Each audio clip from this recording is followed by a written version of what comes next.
Assalamu alaikum. Today we are discussing questions on medical physics. Explain the principles behind. ये मैं पहला question रख रहा हूँ, मैंने ये ग्रुप पे डाला है और इसमें आपको पास पेपर के क्वेश्चंस का पूरा एक बड़ा कलेक्शन मिल जाएगा।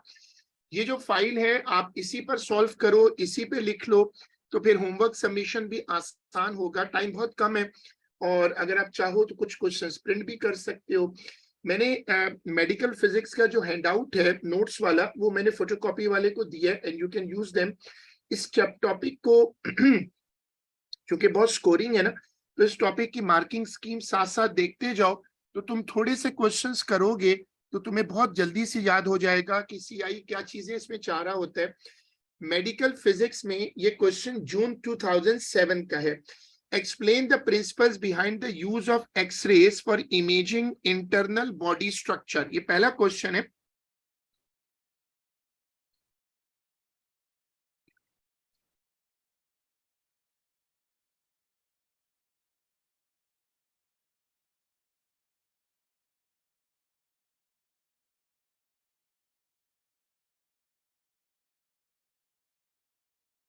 ये हमारा पहला क्वेश्चन है। अब देखो इसमें करना क्या होता है कि जब तुम कॉन्सेप्ट वापस उठाते हो, तो मैंने क्लास में इसके नोट्स बनाए, फिर मैंने आज भी इसके कुछ नोट्स शेयर किए हैं। ये टॉपिक में बस ये ख्याल रखना होगा कि जो नोट्स मैंने आपको दिए हैं वही नोट्स आपको यूज करने होंगे। जो हैंडआउट में नोट्स हैं वो ज्यादा सीआई लैंग्वेज पर है।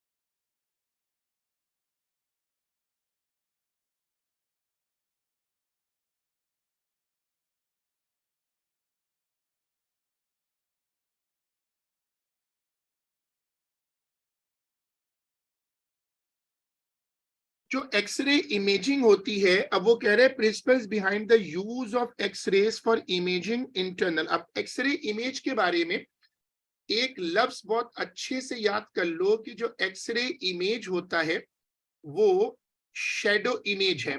तुम्हें अगर शेडो इमेज समझना हो तो तुम धूप में खड़े हो जाओ। जब तुम धूप में खड़े होगे तो it is called a shadow image. मैंने आपको वो एग्जांपल कॉपी करवाई थी ना कि ऐसे एक्सरेज आकर हिट करती हैं और एक्सरेज आकर बोन में एब्जॉर्ब हो जाती हैं और फिर वो कुछ होती हैं जो कॉर्नर से मुड़ती हैं। सामने स्क्रीन लगा दो तो उस पर एक शेडो इमेज बनेगा, डार्क इमेज बनेगा। This is how x-ray actually works. तो एक्सरे इमेज जो होता है वो असल में शेडो इमेज होता है।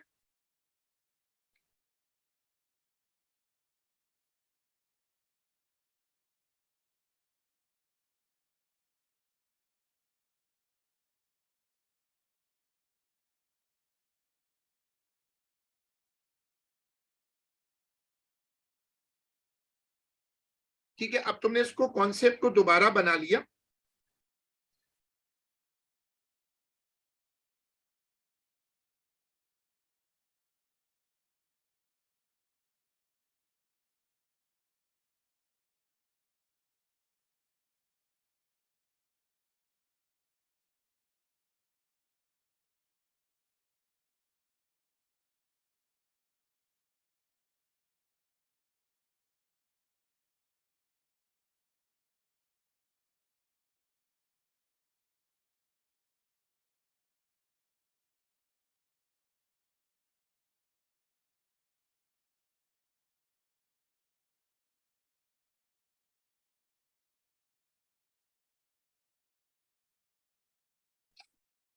इसमें क्या है कि एक्सरेज जो है जब वो बॉडी के अंदर वाले पार्ट्स को हिट करती हैं, एक्सरेज जो है वो बॉडी पार्ट्स को हिट करती हैं तो वो पार्ट कुछ एब्जॉर्ब हो जाती हैं, कुछ स्कैटर हो जाती हैं।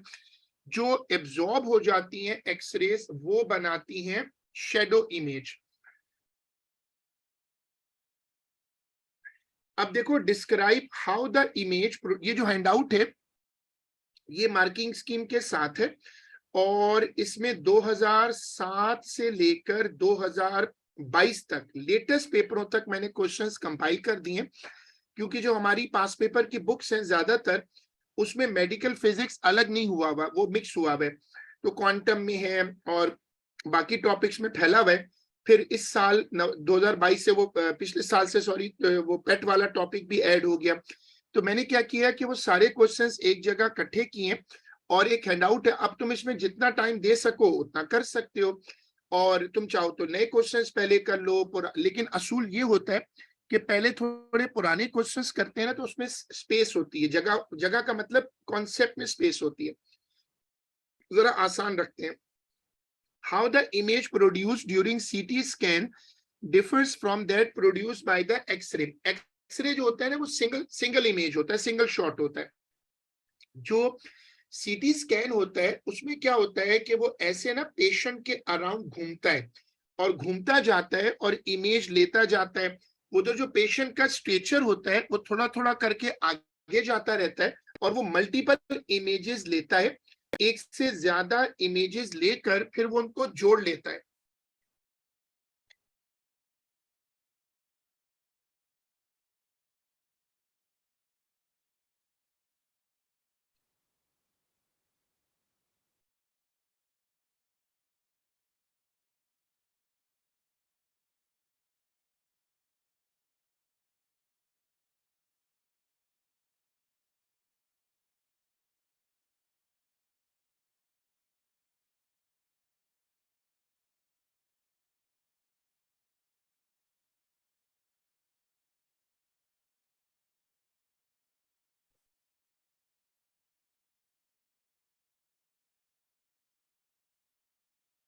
State what is meant by acoustic impedance.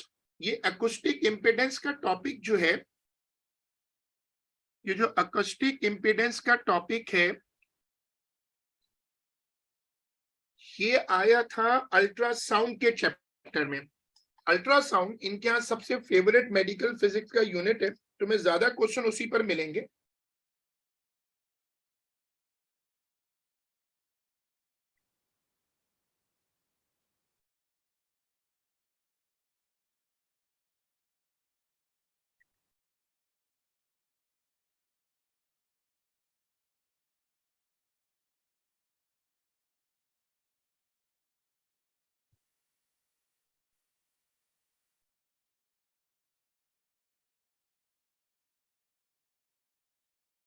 इसकी जो डेफिनेशन है वो इसका फॉर्मूला है, फॉर्मूला से इसको फॉर्मूला से डिफाइन कर दो।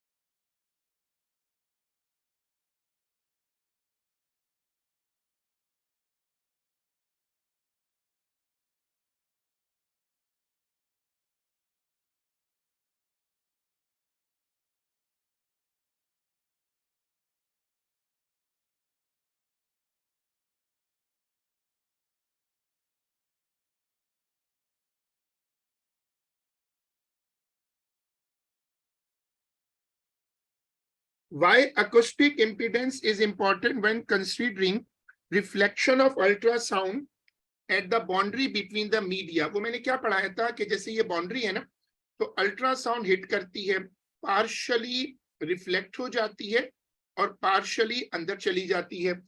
तो पार्शियल रिफ्लेक्शन होती है और पार्शियल रिफ्रैक्शन होती है। हाँ, product of density and sound, speed of sound, सही है। ये वाला कॉन्सेप्ट वापस ले आओ।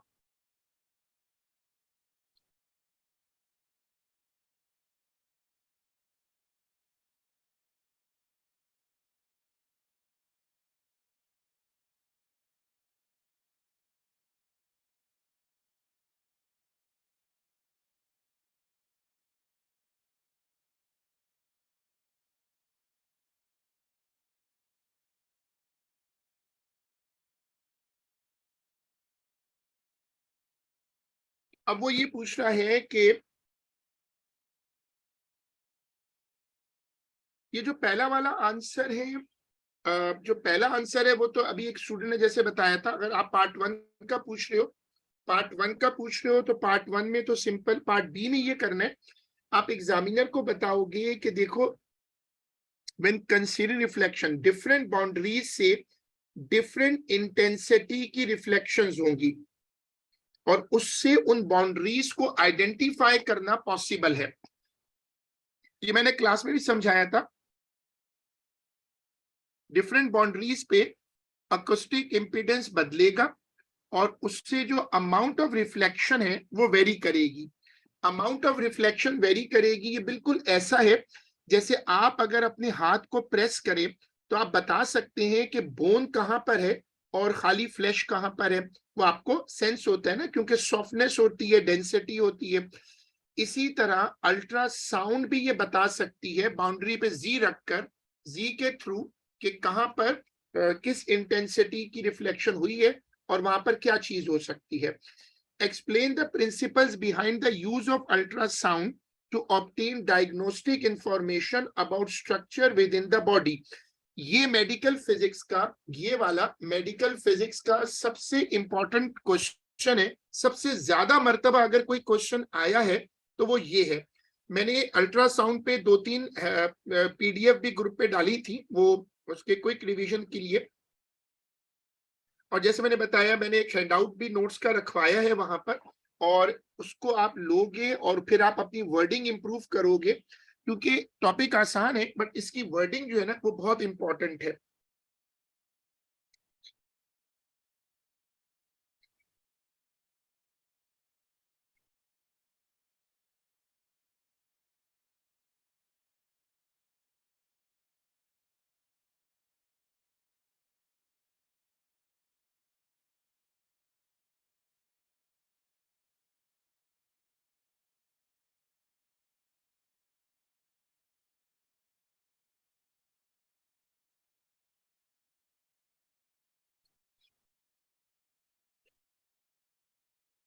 जब आप अल्ट्रासाउंड की डायग्नोस्टिक लेवल पे परफॉर्मेंस चेक, डायग्नोस्टिक लेवल पे काम चेक करते हैं, तो मैंने आपको एक पूरा प्रोसीजर समझाया था कि सबसे पहले अल्ट्रासाउंड को हम टारगेट जगह पर इंसिडेंट करते हैं।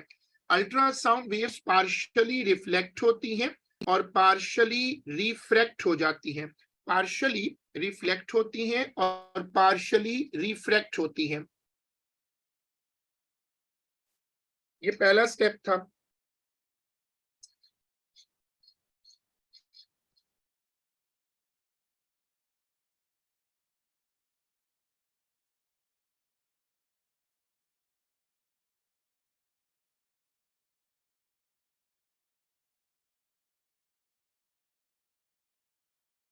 नहीं नहीं नहीं, इसमें जनरेशन मेंशन नहीं करना, उसने ये मेंशन किया है ना, तो वो पीजोइलेक्ट्रिक क्रिस्टल का रेफरेंस नहीं आएगा। बस ये याद रखो कि अल्ट्रासाउंड जाकर स्क्रीन को, सॉरी, अल्ट्रासाउंड जाकर स्किन के अंदर एंटर होंगी, पार्शियल रिफ्लेक्शन होगी, पार्शियल रिफ्रैक्शन होगी, अंदर जाती जाएंगी, एको होती जाएगी। एको बेसिकली साउंड का टॉपिक था ना ओ लेवल में, तो वहां तुमने याद होगा कि एको क्या होता है।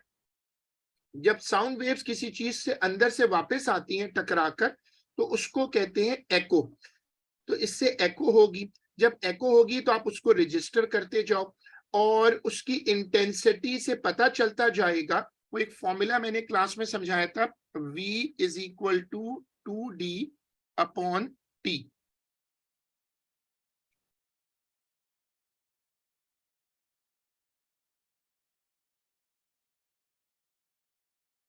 तो इससे हमें डेप्थ भी मिल जाएगी और स्पेसिफिक अकोस्टिक इंपीडेंस से ये भी पता चल जाता है कि क्या चीज है। वो कह रहे हैं डायग्नोस्टिक इंफॉर्मेशन। अच्छा, अब इसको लिखने का तरीका, इसमें कौन कौन से पॉइंट्स कवर करने होते हैं, क्योंकि मार्क्स बहुत ज्यादा होते हैं, इसी के लिए मैंने अल्ट्रासाउंड का एक छोटा सा पीडीएफ बना के ग्रुप पे सेंड किया हुआ है। उसमें ना पॉइंट फॉर्म में लिखा हुआ है, वो तुम मार्किंग स्कीम की लैंग्वेज है या एग्जामिनर रिपोर्ट की लैंग्वेज है, उसको तुम अच्छे से लर्न कर लो, रट्टा मार लो और उसके बाद तुम उसको जब यूज करोगे ना तो 2-3 मर्तबा लिखो और फिर तुम उसको रट लो। ये चूंकि चैप्टर ऐसा था कि इसमें कुछ नोट्स इन्होंने खुद बनाए थे और वही नोट्स मैंने आपको प्रोवाइड किए, तो आप उसको लर्न कर लोगे तो वो एग्जैक्टली हूबहू वही आ जाएगा।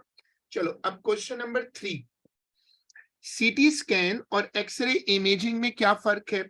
जो एक्सरे होता है ना वो सिंगल इमेज होता है और सीटी स्कैन 3D होता है। आप एक्सरे इमेज को घुमा नहीं सकते, सीटी स्कैन का जो इमेज होता है उसको आप रोटेट कर सकते हैं क्योंकि वो 3D होता है।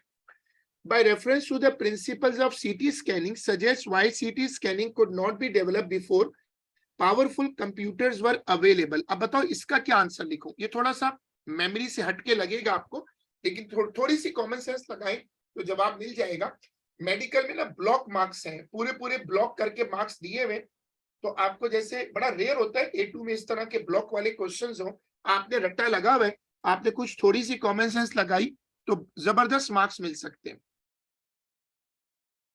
तो अब बताओ कि सीटी स्कैन में करते क्या है? वो जो स्कैनर होता है वो घूमता है और अंदर जो पेशेंट का बेड होता है वो मूव करता जाता है, ये मल्टीपल शूट करता है, बहुत सारे इमेजेस खींचता जाता है, बहुत सारी पिक्चर्स लेता जाता है, बहुत सारी पिक्चर्स लेकर ये उनको जोड़ेगा। अब चूंकि पिक्चर्स बहुत ज्यादा होती हैं तो जो लोग कंप्यूटर की एक कॉन्सेप्ट को समझते हैं, वीडियो एडिटिंग जो होती है उसमें बहुत टाइम लगता है ना, क्योंकि वो फाइलें जोड़नी पड़ती हैं ऑर्डर में, फिर कंप्यूटर उनको डिकोड भी करेगा। तो इसके लिए बहुत हाई स्पीड कंप्यूटर्स चाहिए होते हैं क्योंकि ये इमेजेस बहुत हैवी होते हैं और बहुत ज्यादा होते हैं। So due to those heavy images, we need to compile them using powerful computers.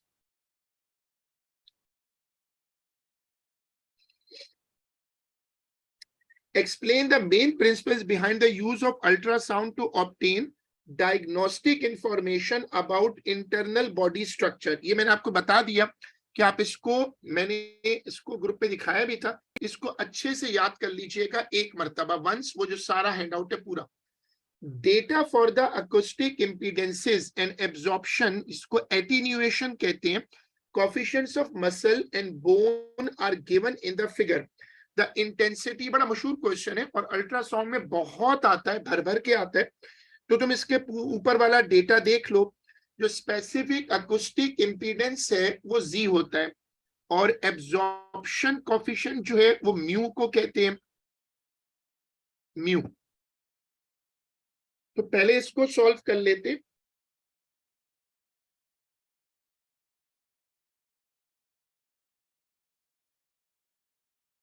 The intensity reflection coefficient ये हुआ करता था अल्फा, और ये उसने यहां बना दिया।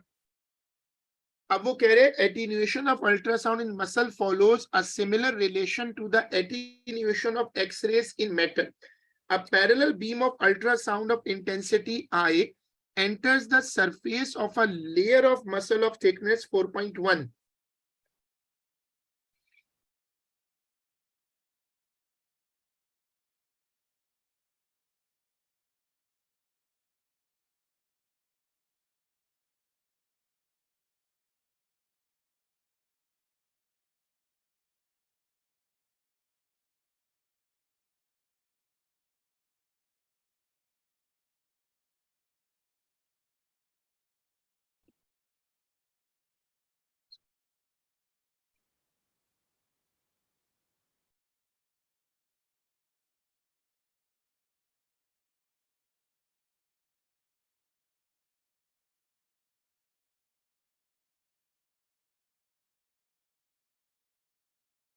The ultrasound is reflected at a muscle bone boundary and returns to the surface of the muscle. Calculate the intensity reflection coefficient at the muscle bone boundary. अब वो कह रहा है कि ये अल्फा निकालो ना, मसल बोन, ये आपको मसल का दिया हुआ है, ये बोन का दिया हुआ है, तो आपके पास Z1 है, आपके पास Z2 है और आपको निकालना है अल्फा। तो डेटा तो आपके पास पड़ा हुआ है, आप उसको फॉर्मूला में पुट कर दो। हाँ, इस फॉर्मूला में पुट करो और सॉल्व करके जरा मुझे आंसर बताओ।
इस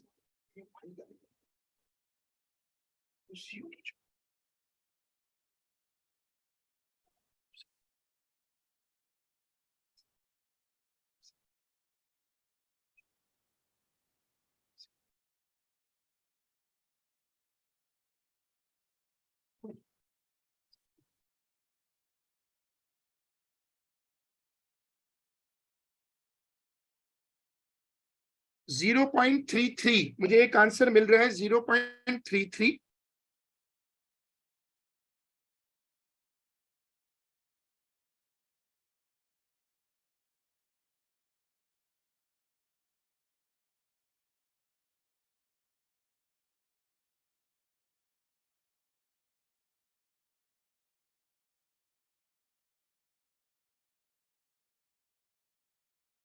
क्योंकि ये रेशो है तो इसका कोई यूनिट तो नहीं होगा।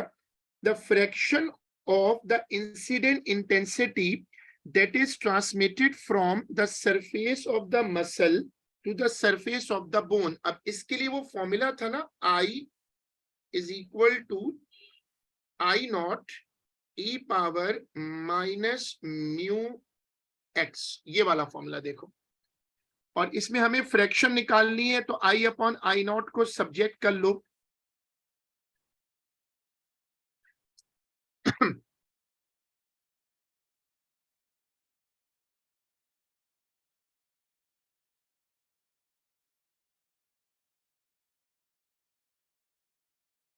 ये फॉर्मूला बन गया।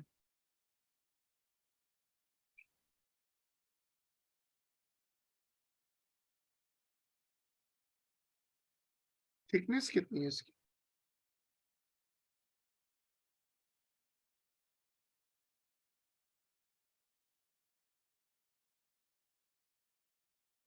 ये कह रहे हैं मसल के लिए ना, तो मसल के लिए म्यू की वैल्यू तो दी हुई है इसने।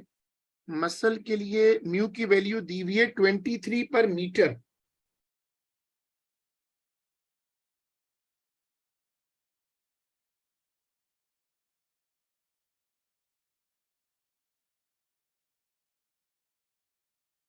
इसमें थोड़ा सा इश्यू आ रहा है कि इसने वो कहाँ दी है, थिकनेस कहाँ दी है।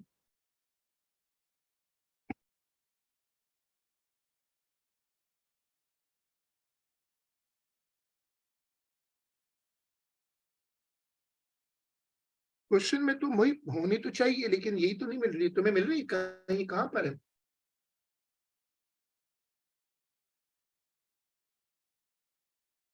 Last line?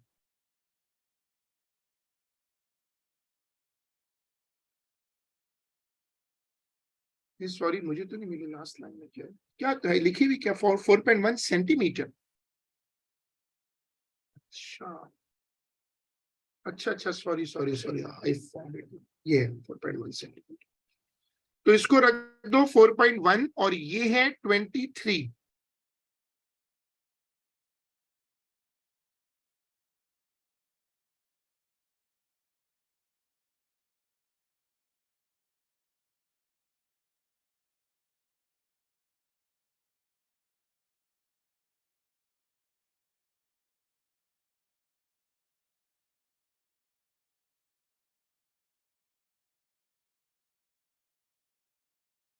ये वाला देखिए।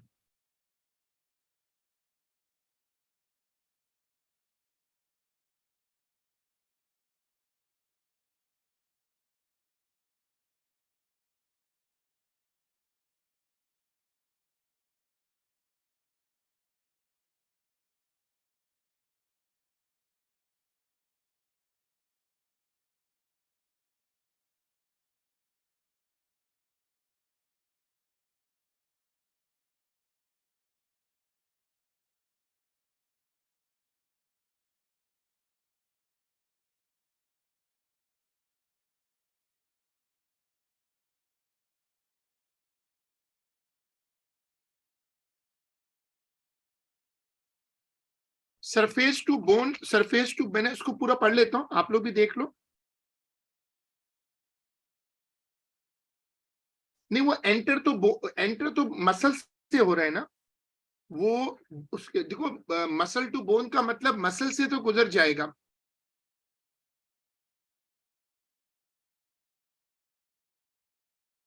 इसको सॉल्व कर दो और इसका एक आंसर मुझे मिला है 0.39। अब ये जो रिसीव बैक वाला कॉन्सेप्ट है, ये अच्छे से याद करना है। ये कई मर्तबा लोगों को ट्रबल करता है पेपर में। रिसीव बैक, ये बिल्कुल प्रोबेबिलिटी की तरह सॉल्व करना, क्योंकि इसमें तुम्हें कंफ्यूजन आ जाएगी। तो जो इसको सॉल्व करने का तरीका होता है वो ये होता है कि ये वापस आएगा, जब वापस आएगा तो दोनों बाउंड्री से 2 मरतबा गुजरेगा, तो वो जो कॉफिशिएंट है तुम्हारा वो दोबारा यूज हो जाएगा।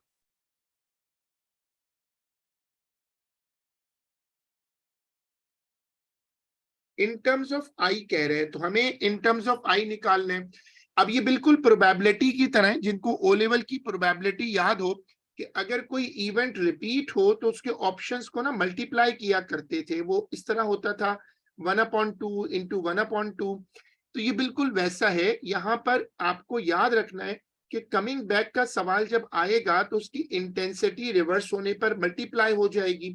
तो जब आप उसको सॉल्व करोगे तो नई इंटेंसिटी जो है, फॉर्मूला वही है जो आपने सीखा अभी, I not, I upon I not जो है, यानी मेन फॉर्मूला वही है, आई अपॉन आई नॉट। वो कह रहे हैं इन टर्म्स ऑफ आई लाना है, तो जो नई इंटेंसिटी है उसको मैं अननोन कर देता हूं, आई प्राइम कर देता हूं और उसको आई कर देता हूं। अब मेरे पास जो कॉफिशिएंट है, देखो जो रिफ्लेक्शन कॉफिशिएंट है वो ये दिया हुआ है, मैं उसको लिखूंगा क्योंकि वो दोनों मर्तबा इन्वॉल्व होगा। अब इंपॉर्टेंट चीज ये है कि तुमने जो कैलकुलेशन की, तुमने उसमें 0.39 निकाला। हाँ, ये तुमने 0.39 निकाला ना, ये वाला देखो। अब ये जो है ये 2 मर्तबा यूज होगा क्योंकि रिवर्स बैक है, लाइक दिस। और फिर तुम आई को उस तरफ ले जाना, इसको सॉल्व करो।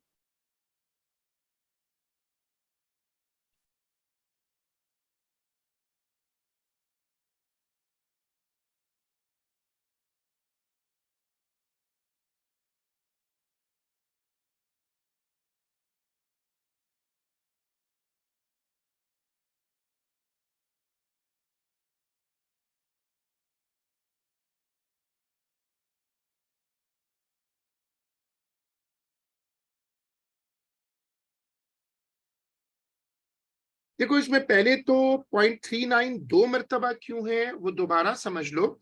वो 2 मर्तबा इसलिए है कि तुम उसी जगह से 2 मर्तबा वापस गुजरोगे। वो कह रहे हैं सरफेस ऑफ द मसल से reverse back in terms of I that is received back. Partially reflection होती है, पार्शियली रिफ्रैक्शन होती है, दोनों चीजें आती है ना। तो जो इंटेंसिटी वापस आएगी वो आपको चाहिए। तो 0.39 2 मर्तबा आ गया क्योंकि रिवर्स बैक है। ऐसी एक कैलकुलेशन एक और चैप्टर में भी होती है, जहां आपको याद होगा कि रिटर्न होता है सिग्नल, तो हम उसको मल्टीप्लाई कर देते हैं। 0.33 क्यों लिखा मैंने, क्योंकि वो अल्फा है, वो रिफ्लेक्शन कॉफिशिएंट है। तो इसको फॉर्मूला के तौर पे भी याद रख सकते हो कि अल्फा को, और वो जो है ना आपका ये जो फ्रैक्शन है, ये जो फ्रैक्शन है आई अपॉन आई नॉट वाली, ये 2 मर्तबा लिखनी होती है, तो इससे वो रिवर्स बैक निकल आता है।